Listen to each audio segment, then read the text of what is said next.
And good morning po sa ating lahat mga kapatid. For today's video, papakita ko po sa inyo itong aktual na nangyayari dito sa aking pabo. Kasi nga, ito, semi-organic po yung mga pakain ko sa kanila. At ibabahagi ko lang sa inyo dahil reality po itong nangyayari. Lalo na pag nag-iisip po tayo ng mga pagkain kung saan makamura, makatipid po tayo. At ito po, samahan niyo po ako. Here we go, let's go!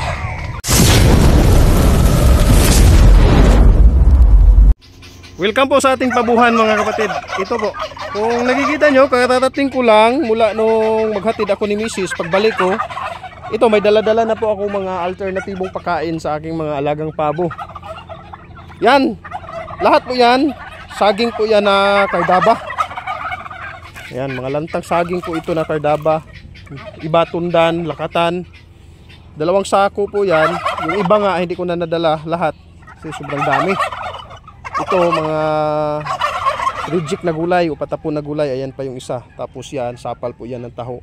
Yung kahapon nadala ko na mga lantang saging, ayan may natira pa po. So ipabahagi ko po ito sa inyo dahil nangyayari po ito na dahil sa sobrang dami ng ganito, yung mga prutas na nalalanta ay kumbaga nagsawa na po sila, lalo na yung mga ganito is ginigiling ko po sa shedder. Papakita ko na lang sa inyo saglit yung aking shedder. Ito dito po yung aking shedder, ayan ito. So ginigiling ko po dito at ang nangyayari is parang nagsawa na po sila. Ayan, ang daming mga tawag dito, mga pungango ng saging, yung mga gulay na hindi ko po sinasali doon sa kanilang pagkain na binibigay.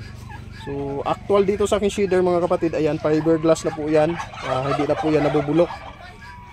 Ito, tinakpan ko po ng fiberglass. Itong kanyang cover ay fiberglass din yan. So dati kasi ito nalanta na dahil metal, manipis lang yan metal. Plinsit lang siguro yung ginamit eh. Ayun, tinakpan ko na lang ng fiberglass. Ayan, solid na yan. And then, ayan, ito po yung update sa pinalitan natin na motor. Kasi nag-grounded yung kanyang motor eh. Basa kasi yung aking ginigiling dyan. So nag-ground ako. Bali, ayun po. Ito, ibigay ko na lang yan na rikta. Hindi ko na yan gigilingin. Kasi mga kapatid, kasi kahapon mga kapatid, ramdam ko po na nagsawa na po talaga sila sa kanilang pagkain na marami-rami na kasi yung aking hinahalo na mga saging. So ibig sabihin, ito po yung ebidensya, katunayan, ayan oh. Hindi po totally naubos yung kanilang pagkain. Ibig sabihin ito ay parang nagsawa na po sila. Kahit itong broad-breasted nga eh, kilala po itong broad-breasted na matakaw. Pero nakita ko rin na nagsawa na po talaga sila.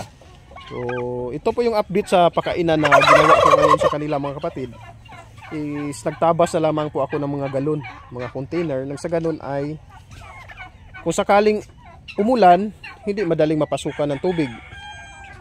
Kung may makapasok man is hindi po masyadong marami.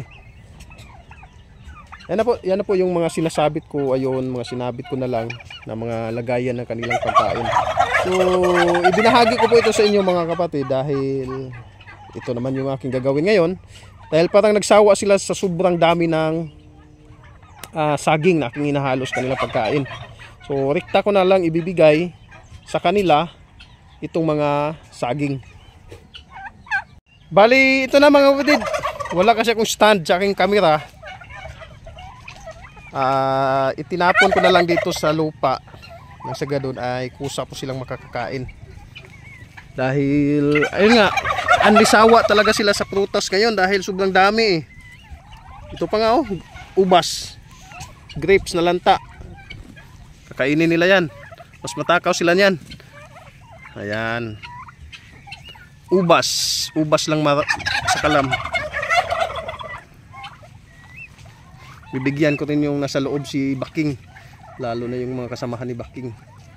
Lakas kumain ng ubas na yun, mga pabo na yun. So dito rin, bigyan ko rin itong ilang piraso kong broad breasted. Tingnan natin kung kakain ba ng ubas.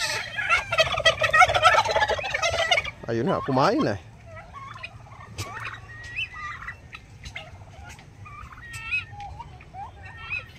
Ayun, kumain. Tapos dadagdagan natin ang saging. Sobrang dami kasi mga kapatid eh. Kaya ayun, anlisawa na talaga sila.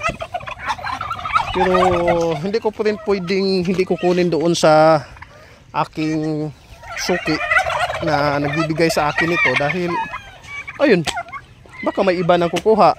So daily ko talaga yung kinukuha yung mga reject nila doon. Ayan. Nagsawa na sila na ihalo sa kanilang pagkain yung mga pinaghalo-halo ko po. Sapal ng trigo, sapal ng taho, patapon na gulay, ito patapon na prutas. Siguro nagsawa na sila sa sobrang dami ng prutas na hinahalo ko po. Kaya ito, rekta ko na lamang pong binibigay sa kanila.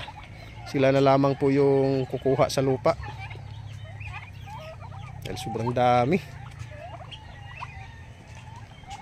So ayan po yung kanila ginagawa mga kapatid. O, kita nyo naman. Pero iba talaga pag broad breasted. Sobra talagang takaw mga kapatid. Maging ito ring mga hybrid, matatakaw rin ito kumpara natin sa mga lokal. Ibig sabihin, basta may dugong hybrid talaga, may dugong broad breasted, ayun, matatakaw po sila sa pagkain. Pero kahit matatakaw po sila dahil pag sobrang dami na ay tawag dito, mapulaan sila kung sa Bisaya pa eh. Nagsasawa po sila. Ayan, yan po pala yung Tagalog sa napulaan. Nagsasawa rin sila mga kapatid. Kahit matatakaw na klase ng pabo itong mga hybrid at saka broad breasted, is nagsasawa rin sila dahil sa sobrang dami ng binibigay ko sa kanila na mga saging. At ito, action plan is binibigay natin rekta. Ito, magbibigay tayo ng ubas sa dito sa loob. Tingnan natin kung kakain ba sila ng ubas. Buti pa yung mga alaga ko eh. May palagi silang kakain ng ubas dito rin sa loob oh. Ayan oh, hindi ubos. Ayan. Ito yung white na mga broad breasted ko, dalawa dito sa loob. Tingnan natin kung kakain ng. Tapos dito yung mga hybrid ko po. So yung hybrid ko ngayon na pinakaunang mga hybrid talaga, mga breeder na babae, binangga ko muna sa Bourbon Red. Kasi itong lalaking hybrid ko na si Joro, binangga ko muna sa broad breasted. Kasi ayaw pang magkasta ng broad breasted na lalaki ko po doon. Ito yung mga Bourbon Red ko naman, kasama na dito si Baking.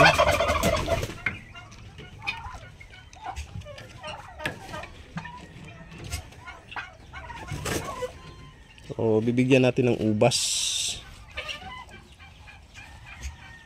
Baking, ubas Baking. Paborito yan ni Baking yung ubas eh. Baking. Ito si Baking ang grabe kumain ng ubas. Yung bata pa yan eh. Ayan oh, ayan po si Baking. Yung iba ayaw kumain pero si Baking nabilaukan. Nabilaukan ka Baking? Problema, sobrang laki.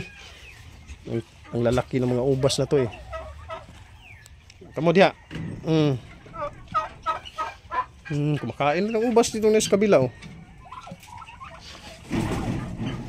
Buti pa yung pabo kumakain ng ubas.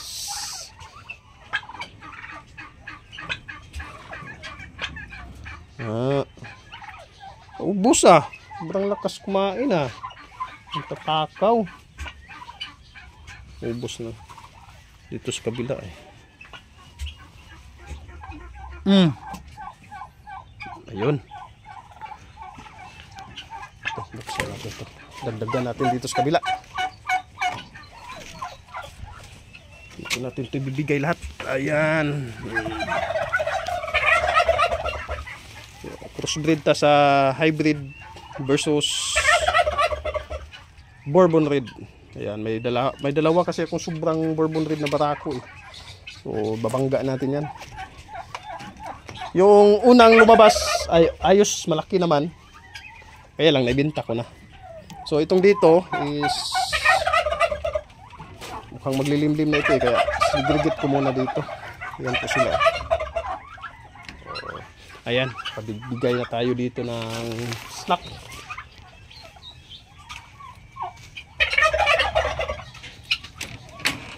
So, yun po mga kapatid.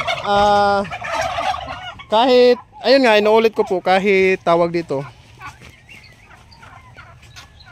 kahit malakas kumain, umatakaw itong mga pabo na hybrid at saka broad-breasted, hindi po natin maikakaila na kagaya rin ng tao na nagsasawa rin sila sa kanilang mga pagkain. Ayan. So, binigay ko po na rikta yung mga saging. Ayan, ito po mukhang malapit nang magkasta itong broad-breasted na lalaki. Ang dalawa, black at saka white. Tapos ito yung mga inahin. So, yung dalawa na yan, nakaitlog na yan. Kaya lang, walang similya yung kanilang mga itlog mga kapatid. Talagang hindi ko pagamay itong mga broad-breasted. Iwan ko lang kung makapagpalabas ako ng lahi nito. Naglugo na nga itong isang babae.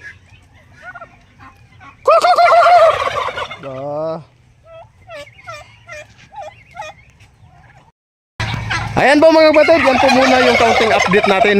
Anli sawa sa prutas at saka sa gulay yung aking mga alagang pabo. So, ang paraan ko dito is tawag dito, binabalance ko na lamang po. Kung nagsawa na sila sa mga prutas sa saging, so babawasan ko. Ibibigay ko na lang, itatapon ko rikta dito, hindi ko na isasali doon sa kanilang pangmalahat ng pagkain.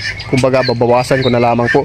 So, ito po yung nangyayari sa aking pabo sa ngayon mga kapatid. Maraming salamat po sa inyo sa patuloy na panonood, pagsuporta sa aking munting channel. Hanggang dito na lang, lagi niyo pong tandaan na ang paggawa ng mabuti ay di nagbubunga ng masama. See you on my next vlog. Bye bye.